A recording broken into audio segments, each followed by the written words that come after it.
পরাজিত হয়েও প্রতিশ্রুতি রক্ষা। ৪৬ লাখ টাকা ব্যয়ে শাখরা কোমরপুর ব্রিজ সংস্কার শুরু ১ মাসের মধ্যে।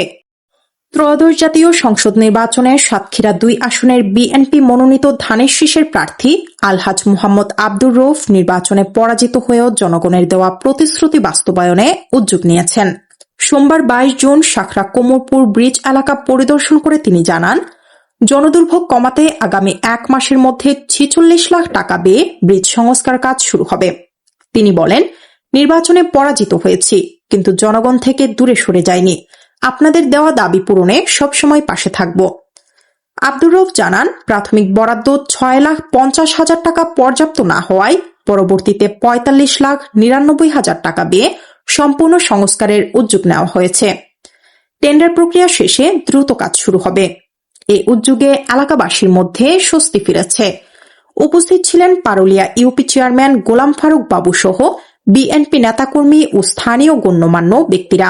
আজকে এই বেলি ব্রিজ কিছুদিন আগে আমি উদ্বোধন করে গেছিলাম। যে কোনো কারণে এখানে টাকা দিয়েছিল ৬.৫ লাখ। পরে আমরা দেখলাম এক্সচেঞ্জের সাথে আলাপ করি ৬.৫ লাখ টাকার এই ব্রিজের কোনো উন্নয়ন হবে না। আমি আবার ফার্দার নতুন করে এস্টিমেট করে ঢাকায় যেয়ে এই ব্রিজ আবার আল্লাহর রহমতে ৪৫,৯৯,৭২০ টাকা আবার অনুমোদন নিয়ে আসি।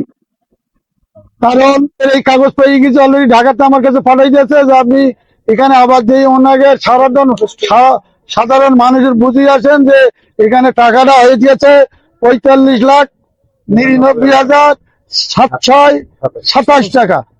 এই কারণে লেট হবার লেট হয়েছে, কারণ এই টাকাটা আবার ফার্দার ঢাকাতে অনুমোদন নিয়ে আসতে হয়েছে। আমি এলজিটিতে নিজে যাই, আমরা যাই দেই, সারা দেশ তো বিএনপি দিতেছে, জমাত কি কাজ করবে তো বিএনপি।